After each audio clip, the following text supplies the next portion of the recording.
and welcome to the first episode of Before They Knew Better, the new podcast from DIY Magazine. I am Lisa Wright, features editor. This is my co-host, Giles Bidder. That's me. That's you. And this first episode, we are going to be talking to the wonderful Norwegian pop sensation, Sigrid. Sigrid. She was a lot of fun, wasn't she? She was really fun. Yeah, you know what? I remember interviewing Sigrid right when she first launched Don't Kill My Vibe. Feel like she was quite a shy interviewee, and now she's laugh a minute. Her stories are ace. Which is handy because on each episode of this podcast, we'll be asking people to bring in one photo, a song choice, and an object of whatever form they wish for it to take, which will lead to hilarious stories about their teenage years. And I feel like Sigrid really did. She got the brief. She pulled it out of the bag. Yeah, she nailed it. She, what did the kids say? She understood the memo. Yeah, we felt seen. Yes, we did. And all of these other things that make us sound like cool, young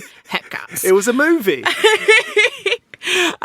You'll already be able to see the photo, which I think is, in itself, I mean, that should be a press shot, surely. I don't know why she's going around looking like a cool, glamorous pop lady when she could be bringing back the sad witch costume. DIY front page next time. Yeah, exactly. She's going to be on the cover of every Halloween issue forevermore. We learned a lot about Sims. We did. She sung in Simlish, which I wasn't even aware of was a language. She's a big cat lover. Big cat lover. People like turning her into cats, which is maybe a sort of unexpected perk of the pop world. But there were so many things that we learned about Sigrid. The main one being, I think, that she's just bloody lovely and really funny to talk to. We found a new mate, didn't we? We found a new mate, exactly, yeah. We love Sigrid, and she is an absolute delight to be bringing to the first episode of this podcast. So, without further ado, welcome to the first episode of Before They Knew Better with Sigrid.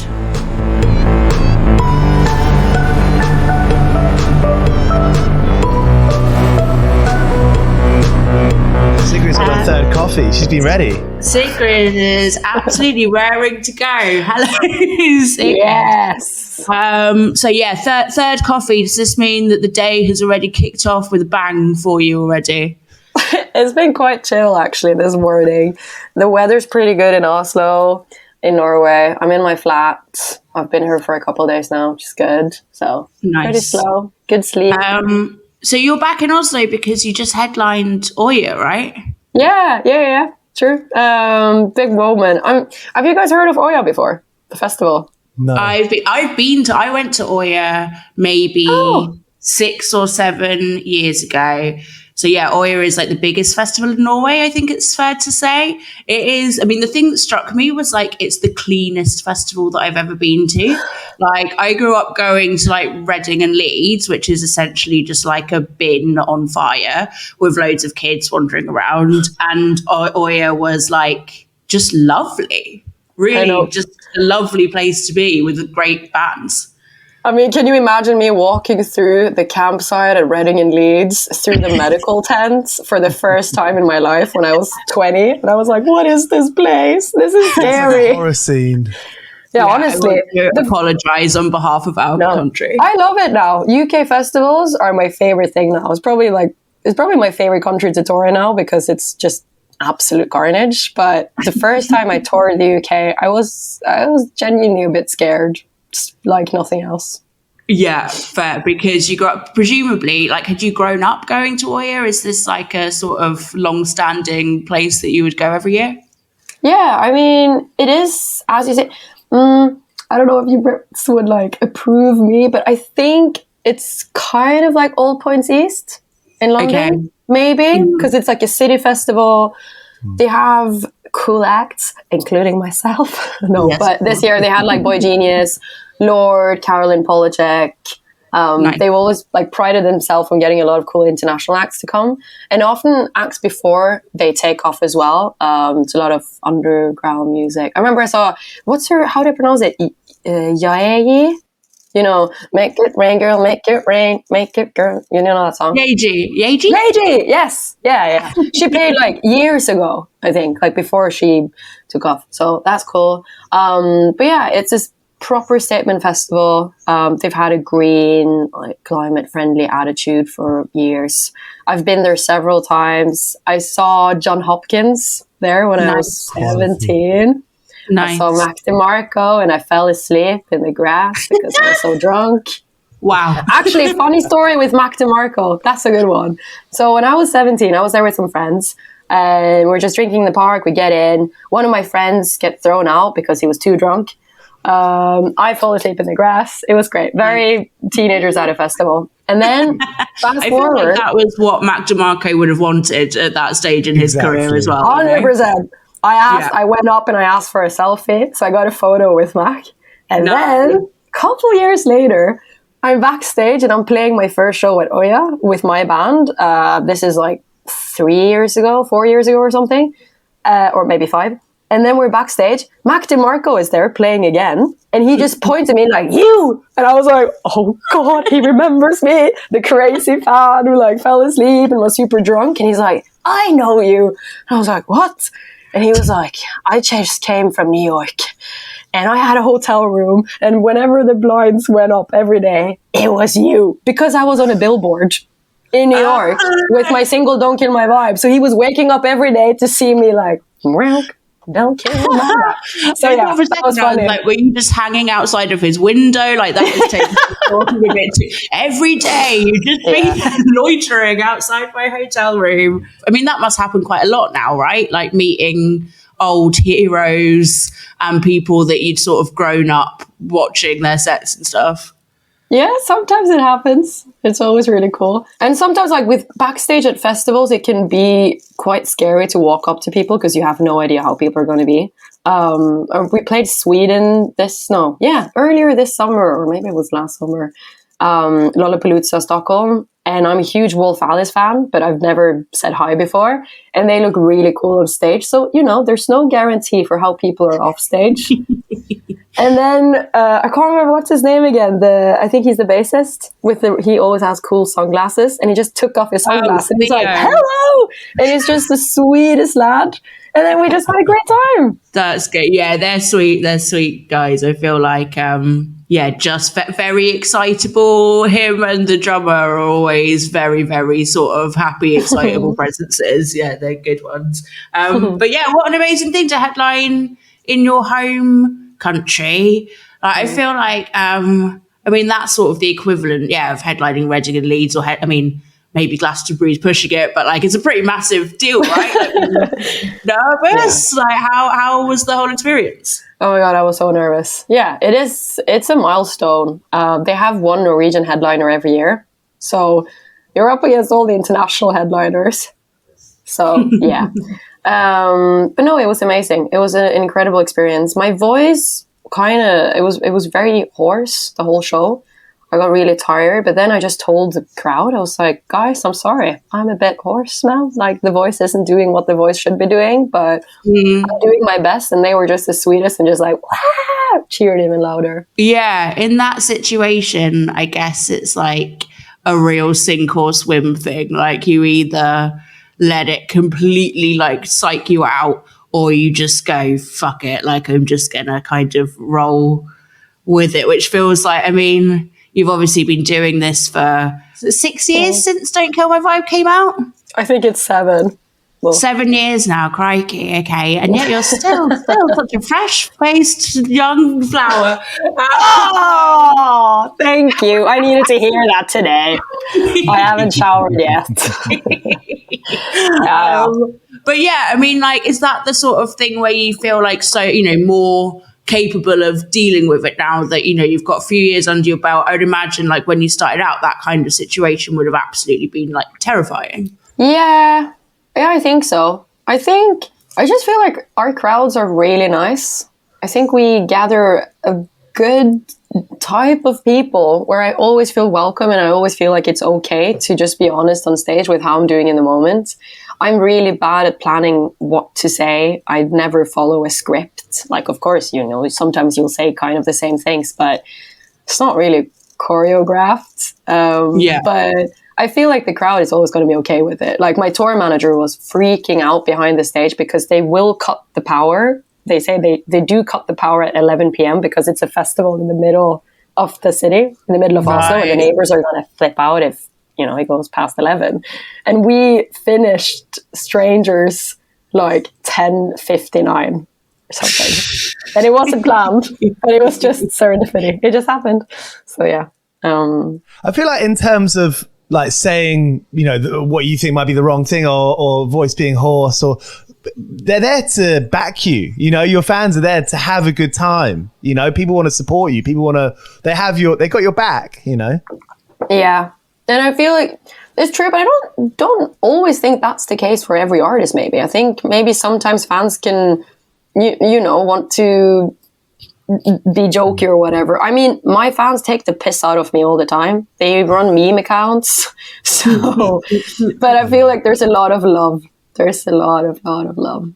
I feel like that comes from, like, I follow a few people like Oh Wonder, who's that duo, and they're so great. And when she posts on their account, all the captions are just so brilliantly approachable, and her voice is so like radiating from their socials. And I think you've got a similar thing going on where you're so, you scroll through your socials and you're like, okay, this person's my friend. You're an approachable person. I think it starts from that. Thank you. I'll tell my socials team that. My socials are good. Yay. Oh my God, it's all a lie. It's all generated by the team. No, as it, like, we always talk of like show personality. And I'm like, yes. How does it work? Will you write a caption and then WhatsApp it to the socials team, or pick the photos and flag them to the socials team? Yeah, to be totally transparent, yes, I do have a socials team. It's daunting and it's scary to post some, and also as an art, I have Insta, I have 500,000 followers, and I'm sure there's so many artists that have like way more. I guess like my followers is not that much compared to a lot of other artists, but to me it's like 500,000 people. I come from a country with 5 million.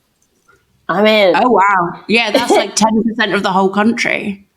It's a bit weird. So yeah, I like to run it past someone. But yeah, it's very chill. We're a couple people. I have Harry who helps me, Angie, nice and my manager's in the, shout out to Harry. It's great. And we just bounce back and forth ideas, but I write the captions, and then I just always ask I'll ask can I say this in English? Does this work grammatically? Yeah, it's a bit like that. I've had a lot of typos in the like the national paper before, and I'd open it up and be like, no. How many typos have you had, Lisa, over the years? There's a really famous one that I feel like I might get in trouble if I tell oh no, it's fine, isn't it? It was ages ago. We did our class of 2020 issue, and it had Ashnikko on the cover, and the cover line was something about like a vivid new future, and we spelt vivid wrong on the cover. So how did you spell it? It had an extra I in it, so it said like vivid. Oh. So then we had to manually put stickers over every single issue. So if anyone has that copy of DIY, that's a really special issue, and if you peel back the sticker, then you'll see the faux pas. But I've noticed that, is that common in the UK as well? In Norway, in newspapers, they often do like edits after the article is posted. And it'll say in the bottom, like, this article was edited, and you have like a whole like log. Yeah, I think that's fine. But maybe if you spell your cover wrong, then it's a bit hard. You're kind of fucked. But you know what? I like to think of it as like a collector's edition. Like maybe one day in the future, people will be like, oh, did you get that really wrong issue 120? It'll be, worth the most out of all of the DIYs.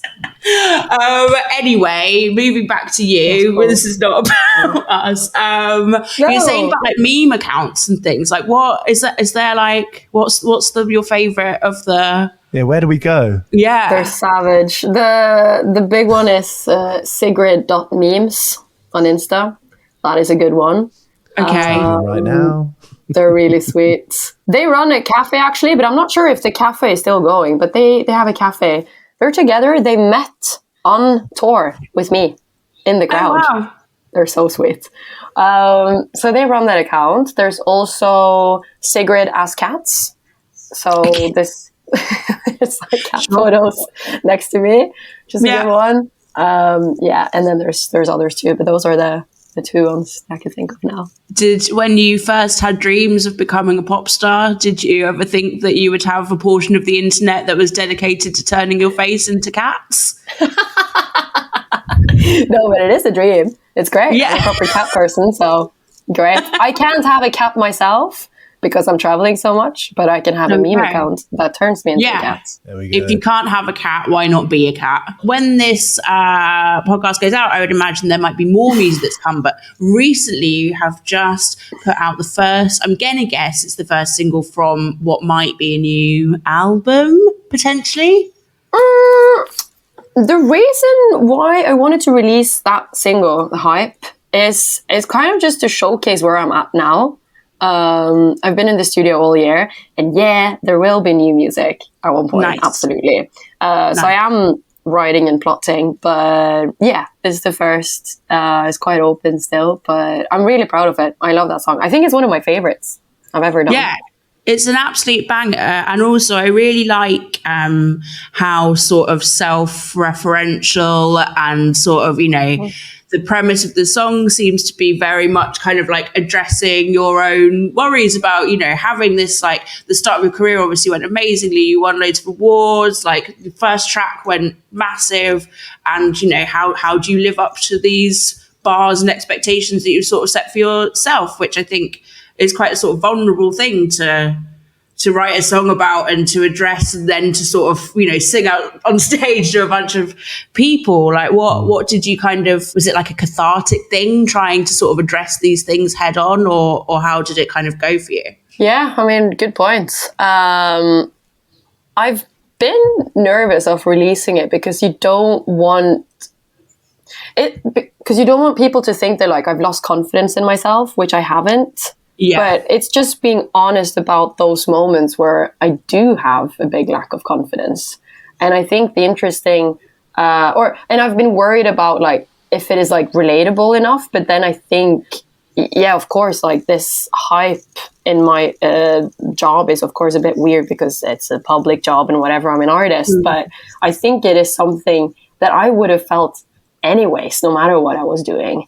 I think we can all have those moments where we're like, oh, am I good enough for this job? Like, are they going to find out if I'm really good enough? Or you show a glossy version of yourself on your social media profiles. Obviously, we all do. I scroll through my Insta and I get sweaty. If like, I can't even relate to a lot of it. Like, that's great snapshots of my life. It doesn't show all the days where I'm just really tired and stressed and overworked. But it's a song that needed to like mature a bit with me, to find the right language to explain how it's felt. Also because like, I think I've been pretty, I've gotten a lot of praise throughout my career. So I don't want to complain about it, but it's also something with like, I got a lot of praise for the potential of where I can go. Yeah. It's not like, I'm not massive. I'm really, really proud of every step of my career, and I'm really happy that I can still go about in my daily life and it's not madness. Like, I still have a normal life in many ways, but it's something with like, I think it's in this industry, there's always a new goal. Like, you're never done. You can never pat yourself on the shoulder and be like, okay, that's it. It's always the next one. You're there in your biggest moment so far. And I've been on stage, been like, all right, what's the next one then? Where do I go from this? It's always, it's always like a moving target, which can be tiring. And I think you need to be up for that. And actually, I can't remember who said that. Either a friend, or I saw it in a newspaper, or I saw it on TikTok. But someone said that being in the pop industry is not always about talent, and that nothing to do with my talent or whatever, just in general. It's often about who is up for the longest run, who has, like, who is up for the fucking struggle and the keep going whenever it doesn't go your way. Just keep going, keep going, keep going. Endurance. Yeah. It's probably, for the whole music industry. I don't know. Yeah. Being vulnerable is such a powerful thing.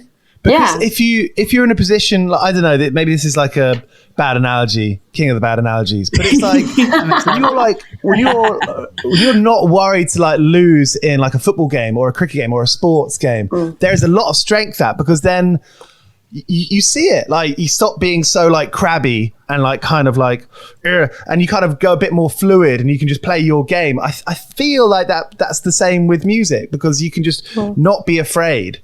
And that's people feel that, you know, we've got that weird, like primal sense when someone's not afraid. And that's fucking powerful. The jeans and t-shirt thing, that's a big part of it. You know, it feels weird to say out loud, but it's just a very cool thing to see someone play that kind of music to so many people in jeans and t-shirt and just see you being comfortable who you are. I mean, I've been told that I don't look like the music I make, which... It's weird. I don't know. It's been probably the whole t-shirt jeans thing has been a self-defense mechanism probably. When I got thrown into this willingly, of course, I wanted to.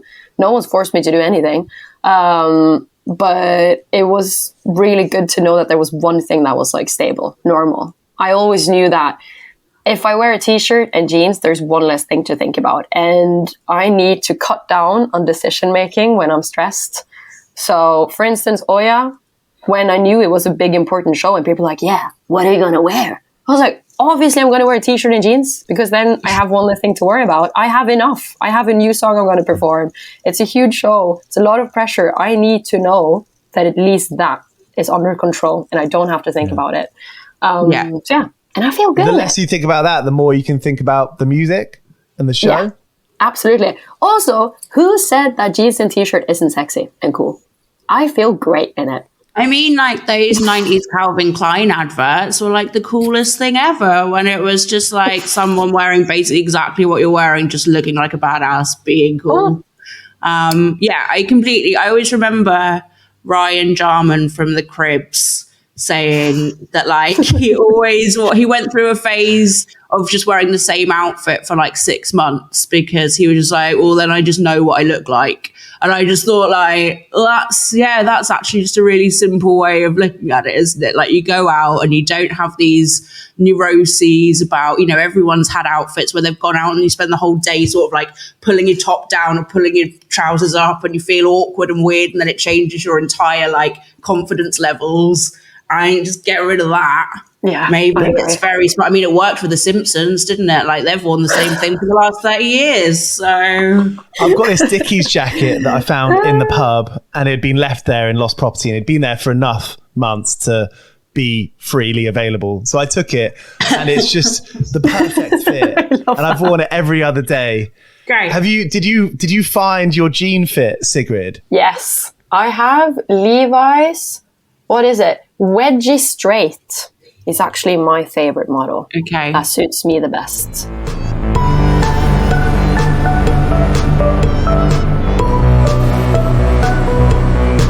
So, we've asked you, Sigrid, to bring in 3 items from your youth and adolescence and all of that sort of time.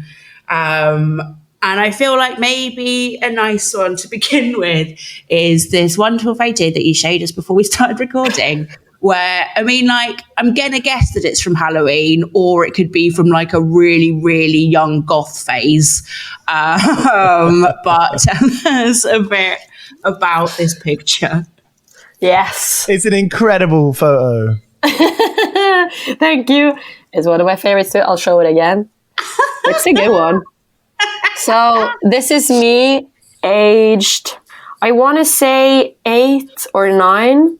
My hair is very scruffy. What is it when it's like... like a mad witch. Yeah. I am trying to dress as a corpse. At this point, I've probably watched Tim Burton's The Nightmare Before Christmas. Classic. Every Christmas, we have a tradition. The night before Christmas, we watch it on the 23rd. Yeah. And I'm obsessed with that film. I also have one of these, like, do you remember when it was a huge thing with, we say makker med? in Norwegian. Like the surfer. When everyone had these like, or at least in Norway, me and my friends would have this choker thing that we would make. Do they have shells sort of knitted into them? Yes, like shells knitted into it. Nice. Yeah, I was obsessed with it because my brother was surfing and I had that also when I joined him, do like bodyboard things. And then I am wearing a lot of black eyeliner, just mushed out. And my look on it is just, it's giving dead. It's given big Helena Bonham Carter. Yes! Oh, one of my childhood heroes. Beatrix Lestrange. Beatrix, honestly. Okay, with Harry Potter, I was obsessed with Beatrix and Hermione, of course. But yeah. Actually, the hair is quite Hermione in that as well. Like when she's young and she just has like a really frizzy sort of like do. Yeah, it's very frizzy. But yeah, here I am, dressed as a corpse in Ålesund on my way to trick and treat for Halloween with all the other kids. My favourite thing about that is the fact that even when you've really committed to the corpse look, that you still have a surfer necklace on. So yeah, that's not coming off. Dead surfer or just sort of accessorising? Accessorise. Also, because logistically I couldn't take it off. I would have to cut it off. It was like a permanent, like a sort of friendship bracelet, but like round your neck. Yeah, I had that for probably a year, and I would, shower with it. Probably got a lot of shampoo in it. It probably smelled a bit. But yeah, corpses smell. So yeah. What were you like as a teenager? Were you quite outgoing? Did you have your tight crew? Secondary school, I was quite shy. Probably, I was pretty introvert. I preferred being by the piano. I had friends. I don't know. Secondary school is quite intense. Everyone's getting the hormones start to go, and it's just carnage. And it was, intense. And then I found music, and then I kind of just disappeared to the music room, and I was sitting by the piano singing and playing. But yeah, I don't know. I think I was probably the least likely to become an artist. I didn't really get like big roles in like school plays and stuff. I was there in the background singing a bit, or I did acting, I was dancing, but not like star material. But I remember the first time I played the Christmas show and I sang Adele Set Fire to the Rain. And I think that was the first moment where I was like, yeah, there's something here. Yeah. Had you always sort of secretly wanted to be like performing and being more front and center, and that was just the first time you'd been brave enough, or was it a complete revelation? I'd like join things. I remember I played the king in a play once, and I told the theater teachers, like, this throne is not big enough for me. You better give me a better one. And I was 9. So I did have the audacity somewhere. There we go. But I think that's just been me my whole life of like, I'm pedaling between like, I'm the fucking best. And I have like this crazy, like, I can do anything. And I still have that on stage, especially on strangers. I usually get like, don't stand in my way. Ah! And then it's that, or it's like, oh no, I'm not good enough. Will I ever be good enough? Type of thing. So it pedals between the two, which is probably a bit annoying for people around me. As a kid as well, I think my parents were quite worried for me because I was so shy. I think they were worried that I was even gonna like, I don't know, if I was almost like brave enough to move away from home and like go study somewhere else, because I was really shy. But I think theater really helped to, if I could pretend to be someone else for a little bit, that helped me to be myself. Have you still got sort of acting dreams? Like, can you imagine doing a pivot to acting at any point in the future? I think I'm quite shy. I've actually been asked to audition for some things, but yeah, I don't think I have an acting talent. Maybe in the future. No, I don't think so, and I think that's fine. I think I think I'm really good in my field. Maybe in the future, but I think I would need to I would need to be actually good. There's something of like, I wouldn't want to do something else unless I was really good in it. I get incredibly competitive in things that I know I have a good chance at. I don't care. Like, let's say, you know, like if there's a football at a gathering or an event and people start kicking the football around, and then some people just get very competitive. No matter if like you have talent for it or not, you're just like, ugh. But I wouldn't get competitive in it because I'm like, I know I'm not good in it. So why? But then if there's something I think like, oh, I have a good chance here, then I'll elbows out. Yeah. What about you guys? Do you get competitive? Oh, I'm awful. Yeah. We did. Do you know the game? Do you know the show Taskmaster? Yeah. Yeah, like we, when it was during lockdown, me and a bunch of friends did an online version of Taskmaster, and my flatmate had to take me to one side and was like, "You're making it not fun for people. You're taking it too seriously, and you're making it not fun." So yeah, I think I'm disgusting. So I completely get you there. What about you, Charles? You seem like a chill man. I don't think that you'd be that competitive. Yeah, but I grew up with 2 older siblings, so kind of had to like fight for that space, and realized when I was younger, I wasn't very good academically, but I was good at sports, and that totally carried me through school. And the thing about sport is that it's just by nature competitive. I'm working on a bit of personal growth right now for pub quizzes. Nice. I've been trying to go to a pub quiz and not be upset or, you know, get crabby when I don't know the answer, and realize that's room for improvement within myself. Yeah, I just don't really understand the point of doing something that's a competition if you don't want to win it. Like, but you are there to have fun. Like, you're not going there alone. I mean, you might be, but usually you're going with friends or family. Like, enjoy the time. You're going to this thing to enjoy your time. So have fun. I think I'm actually more similar to you, Lisa, than I thought. I think I actually am very competitive. Because when you said that of like, what's the point of doing the competition if you're not in it to win it? Same! That's how I feel. Also, pub quiz. I'll just be annoyed. I probably will get a bit grumpy if I don't know the answer.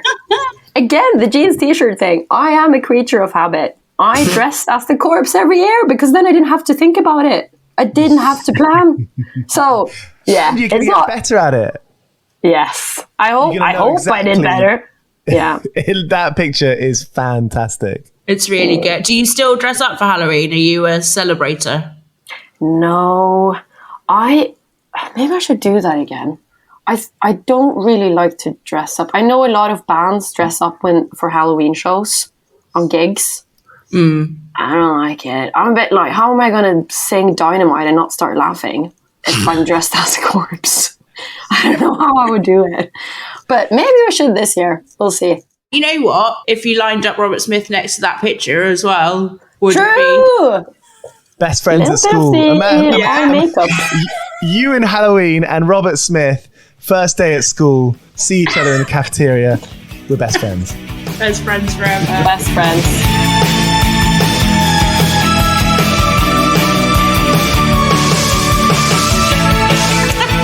I mean, the reason for that song choice was I found the Greatest Hits, The Cure album back home. Probably my dad or my brother that bought it, and I found it and I fell in love with it. And also, I'm not really good at listening to albums. There's not that many albums I will listen to from start to finish. I love the hits. The catchy. I'll listen to any genre, any band, any artist as long as it's catchy. And I'm really glad that I found the Greatest Hits album of The Cure, because I just got the best out of the best. And it was great. One of my favorite songs on that album was Love Cats. It's just so quirky. It reminds me, it's in the same, for me, it's like a bit the same thing as, do you know Hello Mr. Zebra from Tori Amos?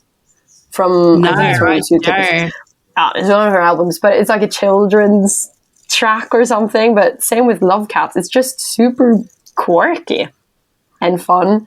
But I chose for this podcast, Just Like Heaven, because one of the best songs ever. Love it. But yeah, there was always a lot of music floating around at home. None of my parents are musicians. My dad plays guitar.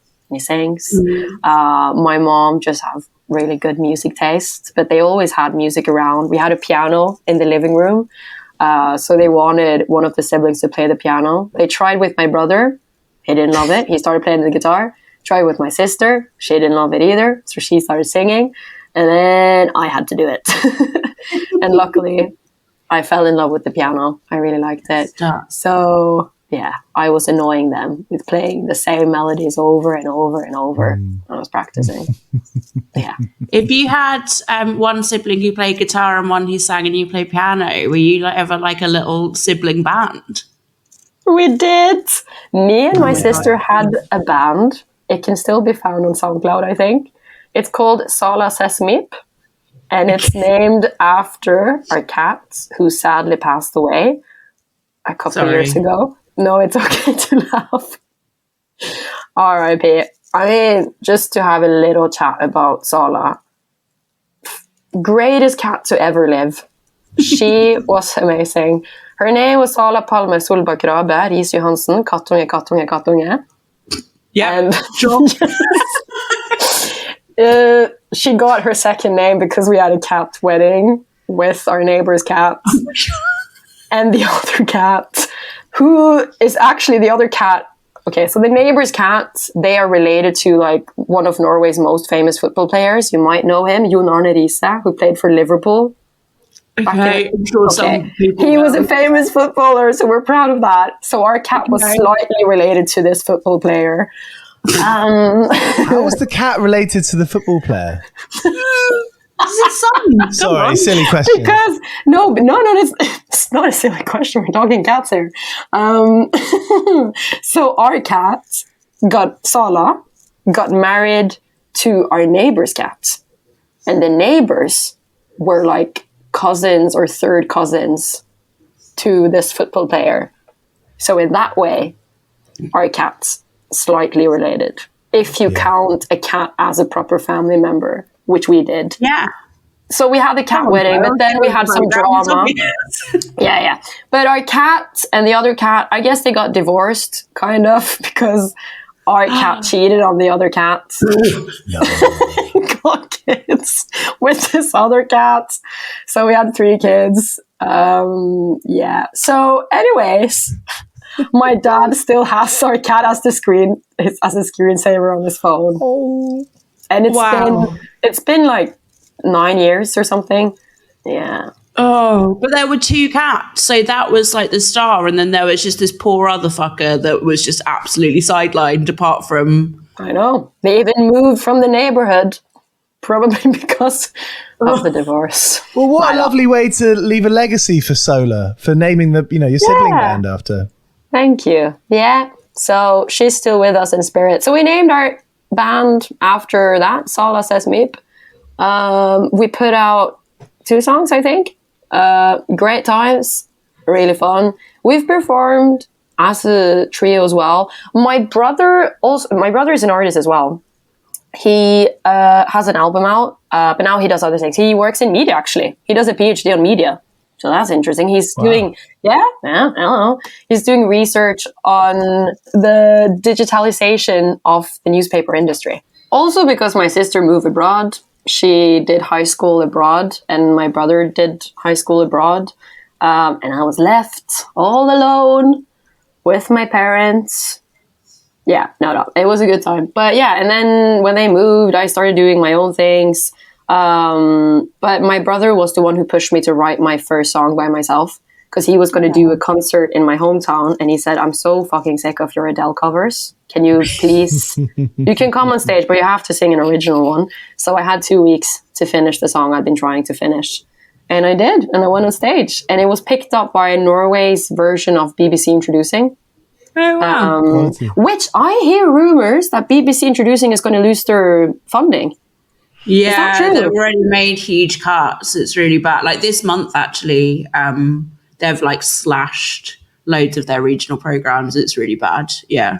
It's a disgrace. It's such a shame. I think it's so important to have these different institutions that is not like plastering young kids' face like on national broadcast. Like you know, like the massive TV shows, and then you have all these expectations because you've been put out to the public maybe too soon. But I think that's what's so amazing with BBC Introducing and the equivalent we have in Norway. I think that was like a huge success factor for me, was that I just got a little bit of attention. So I felt like, the industry knows what I'm doing. This is cool. And like they supported me a bit. But I know that I was even used as an example of someone who was very unpolished. It was something in my writing, but it wasn't finished. It wasn't a finished product, but it was something that they wanted to just help a little bit, nurture, and give time to like go back and work on your craft. You're supposed to work on your craft for a long time. I think that's the whole point. Like, even if Don't Kill My Vibe was my first song internationally, I had been releasing songs in Norway, and it was like at a lower scale. But I think that was super important. If Don't Kill My Vibe would have been my first song, it probably wouldn't have been that good. And it doesn't happen that you go from writing nothing to Don't Kill My Vibe. You know, like you just said, you needed those songs before. Those were the huge kind of like mini explosions to think like, like positive affirmations, like other people like it. I'm going to carry on doing this. I'm going to keep on working at it. Like good music comes from work and practice and believing in yourself. We need these satellites, these institutions to show people like, keep on going. Absolutely. And also keep going. But like, you don't have to quit school and like change your entire life and like not see your friends or anything. Like I think that's what's so important with these institutions, where you just get a little, as you say, like small explosions. But it doesn't mean that you've gotten it all right on the first try. And I think it's still about the music. It's not, at least that's I can only speak for Norway. I don't know how BBC Introducing works now, but my impression is that it's about the music. It's about the craft and the talent. It's not about followers on TikTok or your personality or everything else, but the music. It's like, do you have a songwriting talent? And I think also kind of building artists to have a career that has some sort of longevity, where, you know, like you say, that it might be an artist who like isn't there yet, but they're sort of showing some promise, and then, you know, they'll get supported early, and then people will go back to them and like kind of keep checking in and sort of like pushing them forward in the right direction, as opposed to, I think there's such a culture now of like, you know, somebody can, you know, you can put a song on TikTok and it can blow up, and that can be the first song that you've ever released, and then you have nothing to follow it up. And then what do? You're left scrabbling around trying to sort of like chase your own success.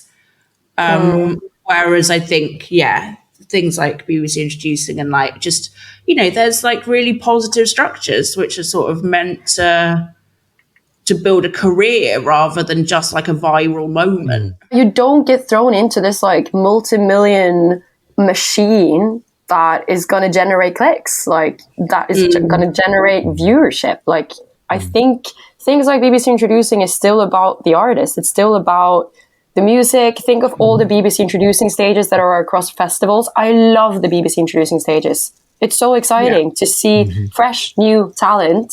And it's often, you know, just, people playing their songs.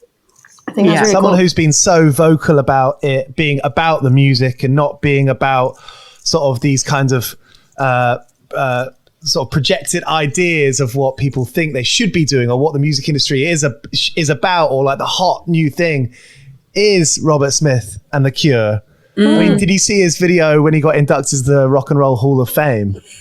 And all the questions were like, how do you feel about this? He's like, I don't care.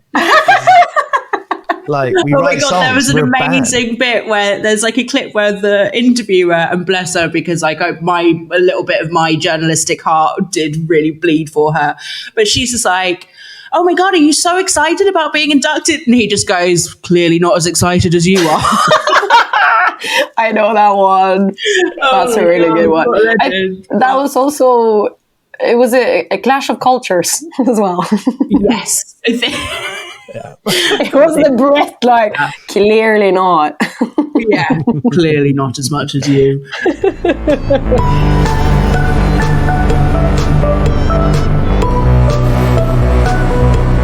So The Sims, tell us about I mean, I feel like The Sims was a large part of a lot of people's childhood lives. Did you have, I actually never played it. So tell me, did you have, like, you built a family, you built a whole town?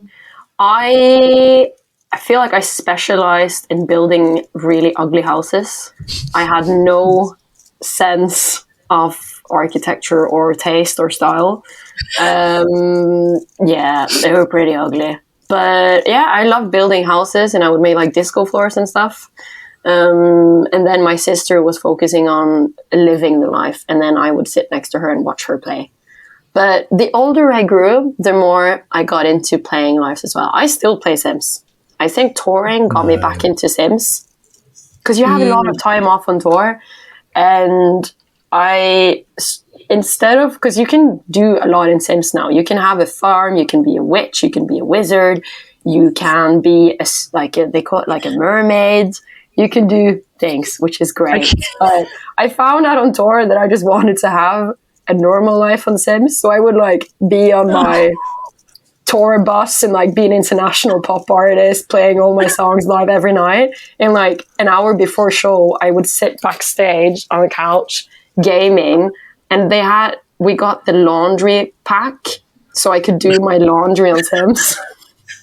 And I loved it so much. So you're living a normal life, an at-home sort of domestic life vicariously through Sims, whilst being on a tour bus traveling the world.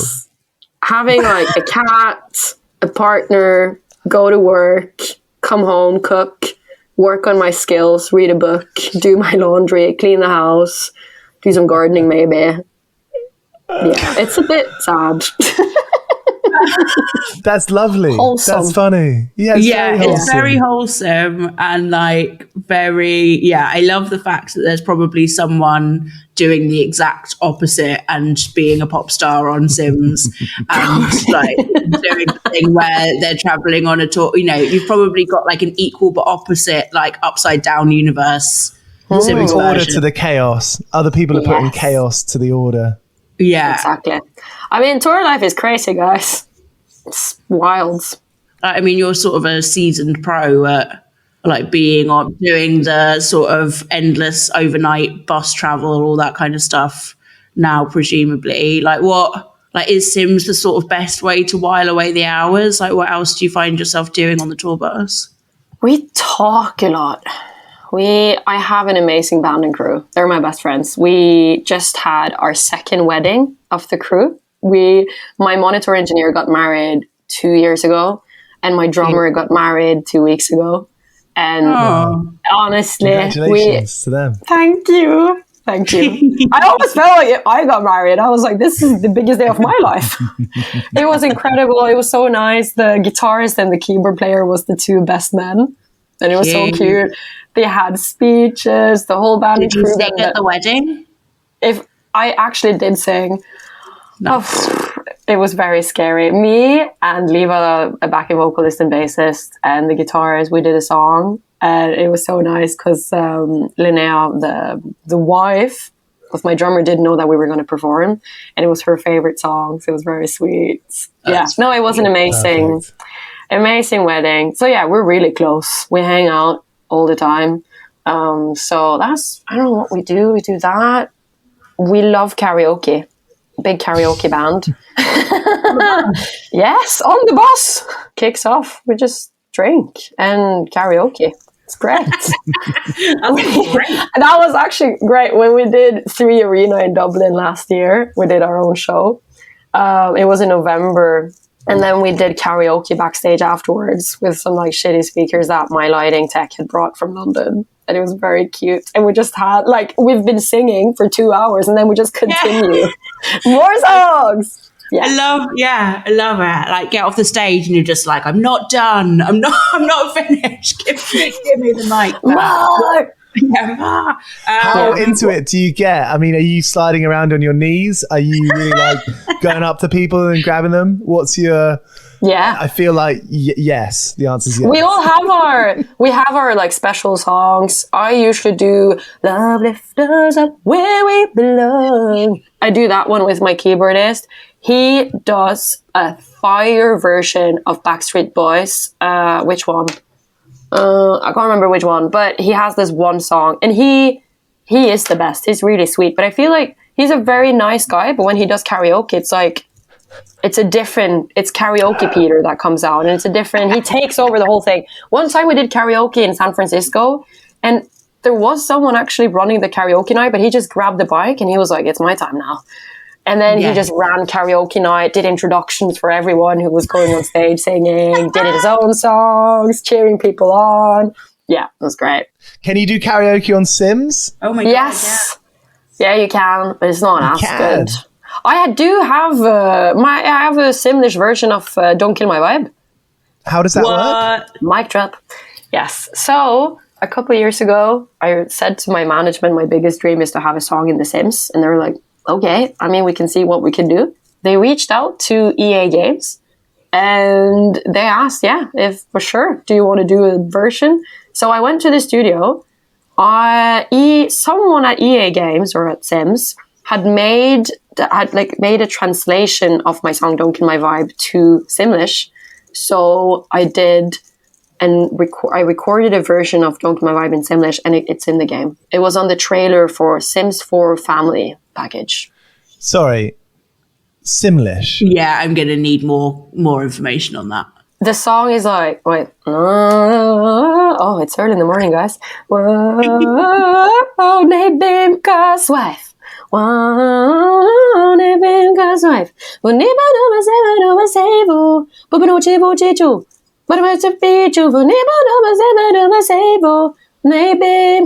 wife.